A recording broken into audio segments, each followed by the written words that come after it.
নমস্কার নমস্কার নমস্কার।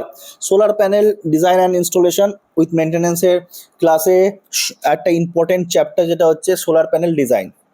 সোলার প্যানেলে কি করে লোড ক্যালকুলেশন করবেন, সবার আগে কটা প্যানেল লাগবে অথবা কতগুলো প্যানেল বসাবেন, ব্যাটারি কত টাকা মানে কত ক্যাপাসিটির ব্যাটারি লাগবে, ইনভার্টার কেমন হবে, অর্থাৎ টোটাল সোলার সিস্টেমটা আপনি ডিজাইন করতে পারবেন এই ভিডিওটা যদি দেখেন।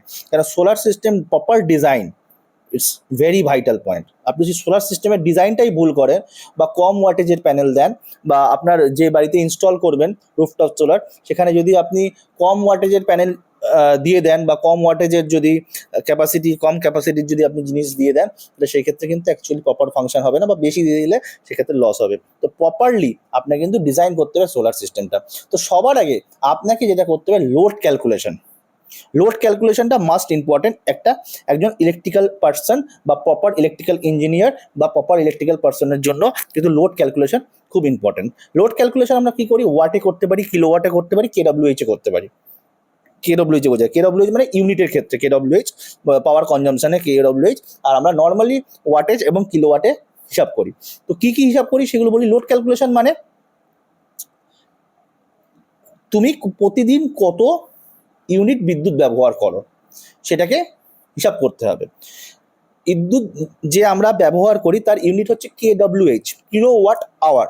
সেটা হচ্ছে এক ইউনিট, অর্থাৎ 1 কিলোওয়াটের কোনো জিনিস 1 ঘন্টা চালালে যে বিদ্যুৎ খরচা সেটাকে 1 ইউনিট বা 1 কেডব্লিউএইচ বলা হয়।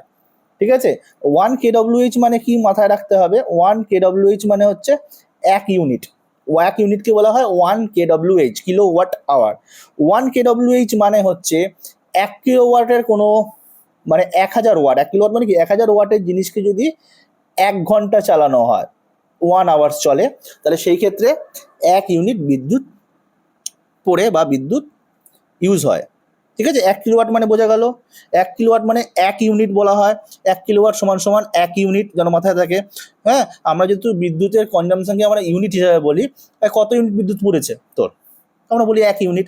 তাহলে 1 ইউনিট মানে কি, 1 কিলোওয়াটের কোনো বস্তু, অর্থাৎ 1000 ওয়াট। 1 কিলোওয়াট মানে কি, 1000 ওয়াটের কোনো বস্তু মানে অ্যাপ্লায়েন্সকে যদি আমরা 1 ঘন্টা চালাই, তাহলে যে বিদ্যুৎ বা ইলেকট্রিসিটি কনজাম্পশন হয় সেটাকে বলা হচ্ছে 1 কেডব্লিউএইচ বা 1 কিলোওয়াট বা 1 ইউনিট বলা হচ্ছে।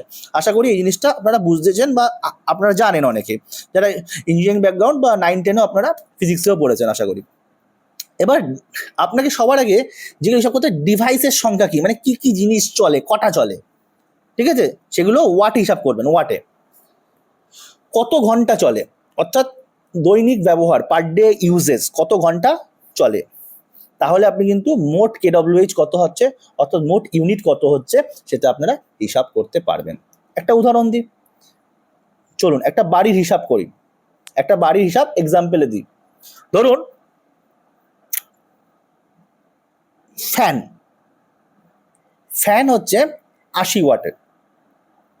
ক ঘন্টা চলে, 8 ঘন্টা চলে। ধরুন 8 ঘন্টা চলে। কটা ফ্যান চলে, দুটো ফ্যান চলে। দুটো ফ্যান চলে 8 ঘন্টা করে পার ডে, অর্থাৎ দিনে 8 ঘন্টা চলে দুটো করে ফ্যান।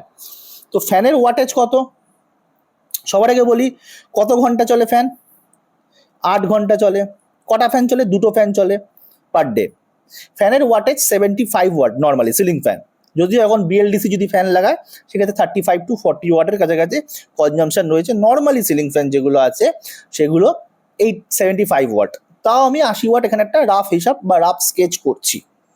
ওকে, তাহলে 80 ওয়াটের ফ্যান, তারপরে বুঝবেন একটু ক্যালকুলেশন আছে, যারা ম্যাথ বোঝেন না সেক্ষেত্রে একটু প্রবলেম হতে পারে, but very simple and basic. 80 watt একটা ফ্যানের ওয়াটেজ ধরে নিচ্ছি। Okay, 75 watt I know, but 80 watt for a round figure, হিসাব করার জন্য সুবিধার জন্য। কতক্ষণ চলে ভাই, স্যার 8 ঘন্টা চলে পার ডে। এবার কটা ফ্যান চলে, দুটো ফ্যান স্যার, 8 ঘন্টা করে দুটো ফ্যান চলে। এবার হিসাব করুন, 8 × 2 = 16, 160, সরি 8 × 8 = 64, 64 × 2 মানে হচ্ছে 1280 ওয়াট আওয়ার। ঠিক আছে, 1280 ওয়াট আওয়ার। এবার 1280 ওয়াট আওয়ার যদি হয়, এটা যদি ক্যালকুলেশন করে দাঁড়ায় 1280 ওয়াট আওয়ার, কি কি দিলাম, ওয়াটেজ দিলাম, এটা কি দিলাম, আওয়ার দিলাম, এটা কি দিলাম, number of piece, number of fan বা নাম্বার অফ লোড, ঠিক আছে, সেম কোয়ান্টিটি লোড। তাহলে 1280 ওয়াট আওয়ার আসলো, এটা ক্যালকুলেশন করে 1280 ওয়াট আওয়ার মানে কি 1.8, 1000 দিয়ে ভাগ করে দিন, 1.8 কিলো ওয়াট আওয়ার মানে 1.28 কিলো ওয়াট আওয়ার মানে 1.28 ইউনিট, 1.28 ইউনিট বলা যেতে পারে। কিলো ওয়াট আওয়ার মানে আমি বলেছি ইউনিট। তো আশা করি বুঝতে পারছি, 1280 ওয়াট আওয়ার হয়েছে, 1000 দিয়ে ভাগ করে দিলে 1.28 কেডব্লিউএইচ বা কিলো ওয়াট আওয়ার হচ্ছে, যেটাকে 1.28 ইউনিট বলা হতে পারে বা বলা যায়। তারপরে লাইট, লাইট দেখুন 4খানা লাইট জ্বলছে এই বিল্ডিংয়ে। তো 4খানা লাইট 20 ওয়াটের যদি হয়, 5 ঘন্টা করে পার ডে চলে। তো ঠিক সেমনি, তো এক একটা লাইটের ওয়াটেজ কত, 20 ওয়াট, কতক্ষণ করে চলে ভাই, 5 ঘন্টা করে চলে, তাহলে 5 আওয়ার্স। কটা লাইট জ্বলে, ইন্টু 4, যেটা হবে তাকে 4 দিয়ে আপনি গুণ করে দেবেন, তাহলে আপনার 400 ওয়াট আওয়ার আসছে। 400 ওয়াট আওয়ার মানে কত, 0.4 কেডব্লিউএইচ, 1000 দিয়ে ভাগ করলে এটা দাঁড়াচ্ছে 0.4 কেডব্লিউএইচ বা কিলোওয়াট আওয়ার, মানে 0.4 ইউনিট। একটা টিভি চলে, এলইডি টিভি, কতক্ষণ চলে, একটা এলইডি টিভি 4 ঘন্টা করে চলে পার ডে। এটা কিন্তু পার ডে হিসাব করছি আমি, দৈনিক power consumption, daily power consumption. 100 ওয়াটের টিভি কতক্ষণ চলে, 4 আওয়ার্স, ঠিক আছে, কটা চলে, একটা চলে, ইন্টু 1 বা না করলে হবে, ইন্টু 1 করতে পারেন, না করলে হবে, ভ্যালু একই আসবে, ঠিক আছে। যদি 10টা চলতো তাহলে 10 দিয়ে দিতাম, একটা চলে তাহলে কত হচ্ছে, 400 ওয়াট আওয়ার। 400 ওয়াট আওয়ার মানে কি, 1000 দিয়ে ভাগ করলে 0.4 কিলো ওয়াট আওয়ার, ওয়াট আওয়ারকে কিলোতে নিয়ে গেলে 1000 দিয়ে ভাগ করতে হবে। তো 400 ওয়াট আওয়ারকে ভাগ করলাম 1000 দিয়ে, তাহলে 0.4 কিলো ওয়াট আওয়ার।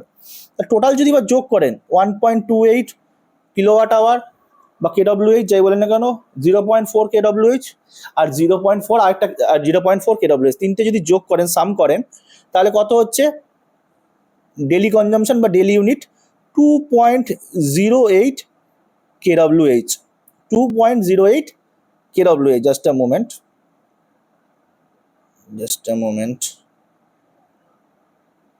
ওকে, ঠিক আছে। 0.5 টোটাল যোগ করলে কি দাঁড়াচ্ছে, টোটাল যোগ করলে 2.08 কেডব্লিউএইচ। তাহলে 2.08 কেডব্লিউএইচ মানে কি, 2.08 কেডব্লিউএইচ মানে, কেডব্লিউএইচ মানে কি 2.08 ইউনিট, 2.08 ইউনিট। 2.08 ইউনিট যদি হয় মানে পার ডে রাউন্ড ফিগারে 2.1 ইউনিট পাওয়ার কনজামশন হয়, ডেলি পাওয়ার কনজামশন কত, 2.1 ইউনিট। কেডব্লিউএইচ মানে আমি বলেছিলাম 1 কেডব্লিউএইচ মানে 1 ইউনিট, কেডব্লিউএইচ মানে কি ইউনিট, তাহলে 2.1 কেডব্লিউএইচ কনজামশন হচ্ছে। তাহলে মানে কি, তুমি প্রতিদিন 2.1 ইউনিট করে বিদ্যুৎ ব্যবহার করছো। তো এইভাবে কিন্তু লোড ক্যালকুলেশন সবার আগে আপনাকে করতে হবে। এবার আমরা আসবো লোড ক্যালকুলেশনে, যখনই আমার হয়ে যাবে না, তারপর আমি সোলার প্যানেল বা ব্যাটারির সাইজ নির্ধারণ করবো, ব্যাটারি ক্যাপাসিটি বা সোলার প্যানেলের ক্যাপাসিটি কী হবে, কটা কি বসবে, এগুলো আমি তারপরে আমি ফিক্স করব। তো দেখো, যেহেতু 2.1 ইউনিট পার ডে বিদ্যুৎ আমার চাই বা যে কাস্টমারকে দেবো সেটা তার দরকার 2.1 ইউনিট পার ডে বা 2.1 কেডব্লিউএইচ পার ডে, যেটাই বলো না কেন, তাহলে আমরা ধরে নেবো গড়ে 5 ঘন্টা করে সূর্যালো পাবো। আমরা জানি এর থেকে বেশি পাওয়া যায়, স্পেশালি গরমকালে, কিন্তু আমাদের অন থাম ফিগার বা থাম রুল, যেহেতু আমরা এফিসিয়েন্সিও 100% পাবো না কখনো, সেই ক্ষেত্রে আমরা 5 ঘন্টা এলাকায় গড়ে 5 ঘন্টা আমরা সূর্য আলো পাবো, এইটা অন রাউন্ড ফিগার হিসাব করে এগাতে হবে। তো আমার পার ডে কনজামশন কত বলেছিলাম এই এক্সাম্পলের ক্ষেত্রে, 2.1 কেডব্লিউএইচ বা 2.1 ইউনিট, ঠিক আছে।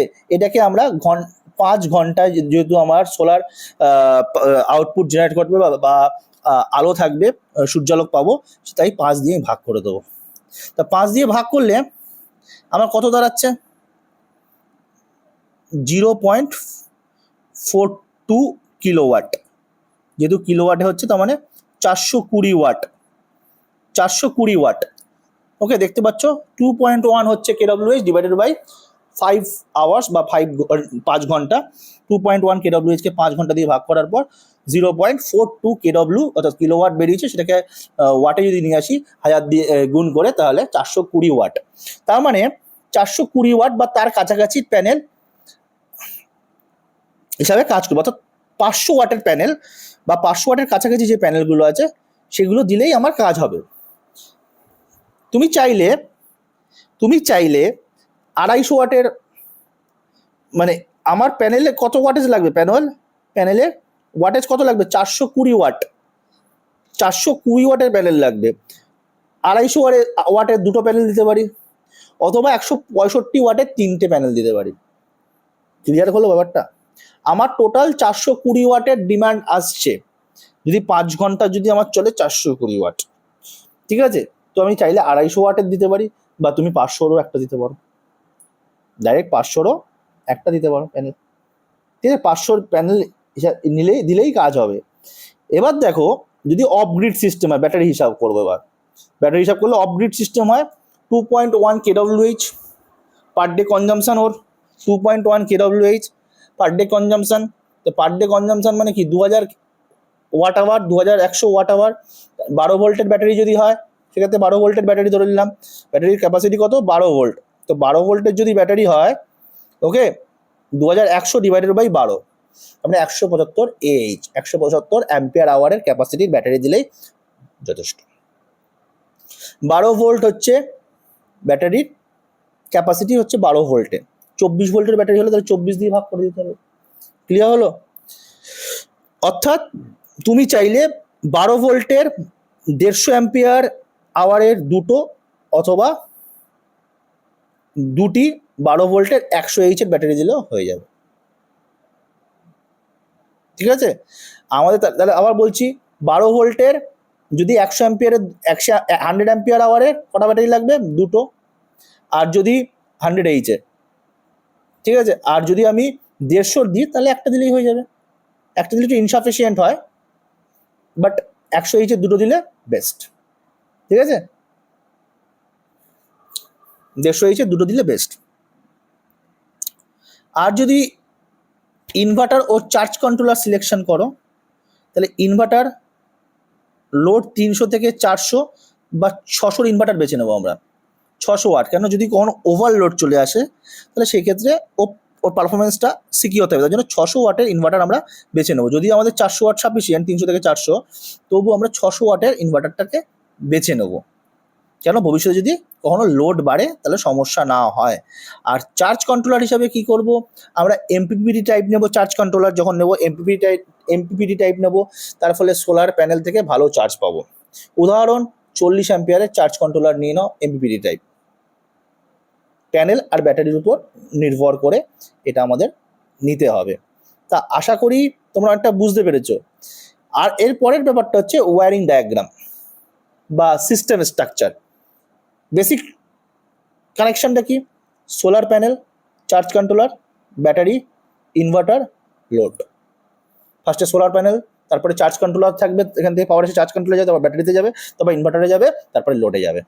ওকে, এবার যদি গ্রিড টাইপ সিস্টেম হয়, অর্থাৎ গ্রিড কানেক্টেড সিস্টেম, তাহলে সোলার প্যানেল ফার্স্টে, সোলার প্যানেল থেকে গ্রিড টায়ার সিস্টেম, তারপরে এসি, লোড অ্যান্ড গ্রিড।